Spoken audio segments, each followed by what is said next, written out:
لیکن ابھی میں ایک آپ کو ہدیہ دینا چاہتا ہوں، قبول کرو گے بھائی انشاءاللہ؟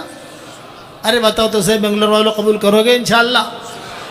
10 مرتبہ سورہ اخلاص پڑھو تو جنت میں ایک محل تیار ہو جاتا ہے، اور 20 مرتبہ سورہ اخلاص پڑھو تو 2 محل تیار ہو جاتے ہیں، اور 30 مرتبہ سورہ اخلاص پڑھو تو 3 محل تیار ہو جاتے ہیں۔ آج کل کے حالات کے اندر میں اپنے ساتھیوں سے، شاگردوں سے، شاگردنوں سے یہ درخواست کرتا ہوں، ہمارے واٹس ایپ کے سبقوں میں سب جگہ، کہ 313 مرتبہ سورہ اخلاص پڑھنے کی عادت ڈالو تو روزانہ انشاءاللہ 31 محل تیار ہو جائیں گے۔ کتنے محل بھائی؟ اور 104 مرتبہ قرآن شریف پڑھنے کے برابر اللہ ثواب دے گا۔ 31 بنگلے روزانہ تیار ہو جائیں گے انشاءاللہ، اور کوئی انکم ٹیکس والا آپ کو فون نہیں کرے گا۔ دنیا میں آپ بنگلور کے اندر ایک فلیٹ لے لو 1000 اسکوائر فٹ کا، تو انکم ٹیکس والوں کو حساب دینا پڑتا ہے نہیں دینا پڑتا؟ اور یہاں تو 31 محل، گھر نہیں محل، قصر کا۔ حضور صلی اللہ علیہ وسلم نے حضرت عمر سے کہا تھا، عمر 10 مرتبہ سورہ اخلاص پڑھ، جنت کے اندر اللہ ایک محل دے دے گا۔ حضرت عمر نے کہا 10 مرتبہ سورہ اخلاص پڑھوں، جنت میں ایک محل، میں تو بہت محل بناؤں گا۔ آپ نے فرمایا جتنی طاقت ہو بناتے بناتے تھکے گا، اللہ دیتے دیتے نہیں تھکے گا۔ تو 313 مرتبہ پڑھو گے انشاءاللہ؟ اچھا، 313 مرتبہ سورہ اخلاص، 313 مرتبہ درود شریف، 313 مرتبہ استغفار۔ استغفار میں شارٹ والا، اللہم اغفر لی، اللہم اغفر لی، وہ پڑھنا نہ آوے تو اردو میں کہہ دو اے اللہ مجھے معاف کر دے، اے اللہ مجھے معاف کر دے۔ لیکن لوگ بیچارے سیدھے سادھے ہوتے ہیں، بعض مرتبہ انہیں کوئی چیز سمجھ میں نہیں آتی۔ ایک پٹھان ملا، پٹھان ابھی ہم سفر میں تھے نا، ایک پٹھان جو ہے وہ بیچارہ طواف کر رہا تھا، ظہر کے وقت میں آ کر اس نے پوچھا بھئی یہ طواف ختم کب ہوگا؟ ارے پٹھان صاحب کب سے شروع کیا؟ بولے فجر سے شروع کیا ہے، طواف ختم ہی نہیں ہوتا۔ اور بیچارہ صبح سے چلتے چلتے تھک گیا ظہر میں کہ طواف ختم کب ہوگا؟ ارے 7 چکر پر طواف ختم ہو جاتا ہے۔ ارے بھائی مجھے تو پتہ نہیں، میں تو صبح سے لگا ہوا ہوں کہ طواف ختم ہوگا، کوئی رہے گا نہیں، اس کا مطلب ہے کہ طواف ختم ہو گیا۔ یہ تو جو ہے چل رہا ہوں تو لوگ آ رہے ہیں، چل رہا ہوں لوگ آ رہے ہیں، سیدھے سادھے آدمی ہوتے ہیں۔ مسجد قباء میں ہم گئے، ایک بڑھیا بیٹھی ہوئی کہتی تھی کہ اللہ پاک تیرے نبی کا عمرہ بہت آسان ہے، تیرا عمرہ بہت بھاری ہے، کہ تیرے عمرے میں بہت تھکتی ہوں، تیرے نبی کے عمرے میں نہیں تھکی۔ وہاں جا کر 2 رکعت نماز پڑھ لو، عمرے کا ثواب ملتا ہے نا، کہ تیرے نبی کا عمرہ بہت اچھا ہے، ایسا مکہ میں کر دے نا اللہ پاک، تیرا عمرہ بہت بھاری ہے۔ سیدھے سادھے لوگ بیچارے، تو ایسے لوگ ہوتے ہیں جنہیں عربی پڑھنا بھی نہیں آتا تھا، میں ان سے کہتا ہوں اتنا کہہ دو، اے اللہ مجھے معاف کر دے، اے اللہ مجھے معاف کر دے، اے اللہ مجھے معاف کر دے، مجھے معاف کر دے، 313 مرتبہ کرو گے انشاءاللہ؟ آپ اس کی اتنی عادت ڈال دو، تم اس کے بعد جو دعا مانگو گے اللہ آپ کی دعا قبول کرے گا۔ اچھا، صبح شام کی جو تسبیح ہے نا، اس میں بھی درود شریف ہے، اس میں بھی استغفار ہے، جو اس میں آپ کور کر سکتے ہو، یعنی صبح شام 100 مرتبہ پڑھتے ہو، 200 مرتبہ ہو گیا، اب 213 مرتبہ اور پڑھنا ہے، اور کچھ نہیں۔ 313 مرتبہ سورہ اخلاص، 313 مرتبہ درود شریف، 313 مرتبہ استغفار، اتنی کی پابندی کرو، انشاءاللہ ثم انشاءاللہ آپ کہو گے کہ مولوی صاحب نے کتنی بڑی چیز دے دی۔ میرے والد صاحب رحمۃ اللہ علیہ مجھے کہتے تھے کہ بیٹا یونس، یہ یونس کو تھوڑا کھینچتے تھے، بیٹا یونس رات کو جب نیند نہ آوے نا تو 5-6 بنگلے بنا دینے کی جنت میں، تو بنگلے میں بن جائیں گے، نیند بھی آ جائے گی، سمجھ گئے؟ اور کہتے ہیں بیٹا دنیا میں آپ حضرات سے کہتا ہوں بنگلور میں پراپرٹیاں بہت بنائی، اللہ آپ کی پراپرٹیوں میں بہت برکت دے، ہماری دعا ہے، اب جنت میں بھی پراپرٹی بناؤ۔ اور ابا ایک بات اور بھی کہتے تھے، جو اللہ جنت میں بنگلہ دینے پر تیار ہے وہ بنگلور میں بھی دے دے گا، بمبئی میں بھی دے دے گا، جب وہاں دینے پر قادر رہتے ہندوستان دنیا میں نہیں دے سکتا، کچھ بنگلے اللہ یہاں بھی اتار دے گا۔ کون کون پڑھے گا انشاءاللہ بھائی؟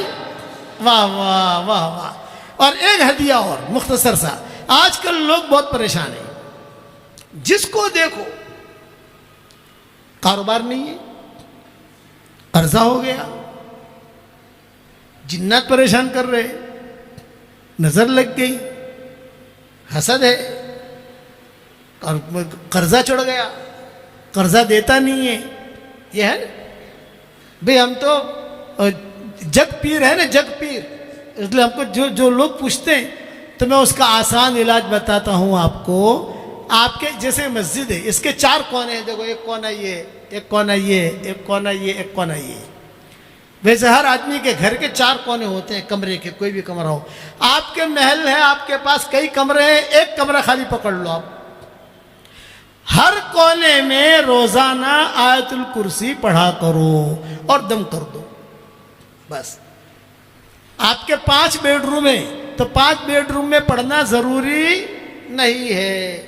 5 بیڈ روم میں 3 ہال ہیں، سب جگہ پڑھنا ضروری نہیں ہے. آپ ایک بیڈ روم کو پڑھ لو ایک بیڈ روم میں، دوسرے دن دوسرے بیڈ روم پکڑ لو، تیسرے دن تیسرا پکڑ لو. اور اگر سب کو نہیں کرنا ہے، ایک ہی میں پڑھتے رہنا ہے تو ایک ہی میں پڑھو. 4 کونوں میں 4 مرتبہ آیت الکرسی پڑھو تو اس سے 2 فائدے ہوں گے. یہ جتنی پریشانیاں ہیں وہ پریشانیاں بھی دور ہو جائے گی انشاءاللہ، اور اللہ مال بھی بہت دے گا. یہ حضرت عبد الرحمن ابن عوف کا معمول تھا، روزانہ پڑھتے تھے. عبد الرحمن ابن عوف کہتے تھے کہ دیکھو یہ میرا معمول ہے، میں کرتا ہوں. اللہ نے مجھے 4 بیویاں دی، اتنا مال دیا. جب ان کا انتقال ہوا تو اتنا سونا نکلا ان کے گھر میں سے، جب اس کو کاٹنے لگے تو جو کدالی ہوئی تھی کدالی بھی ٹوٹ گئی، اتنا سونا تھا. اور صحت مند تھے عبد الرحمن ابن عوف، صحت مند. حضور صلی اللہ علیہ وسلم نے انہیں صادق الایمان کہا تھا. جب حضور کا انتقال کا وقت قریب آیا تو مائیں بیٹھی تھی آپ کے انتقال سے پہلے. تو ام سلمہ نے پوچھا حضرت آپ تو دنیا سے جا رہے ہو تو آپ کے بعد ہمارے گھر خرچے کا کیا ہوگا؟ یہ سوال کیا تھا ام سلمہ نے کہ آپ تو جا رہے ہو تو ہمارے گھر خرچہ، کھانا پینا. تو حضور نے آنکھیں کھولی اور یہ فرمایا کہ ایک صادق الایمان آدمی آئے گا جو تمہارا پورا خرچہ اٹھائے گا.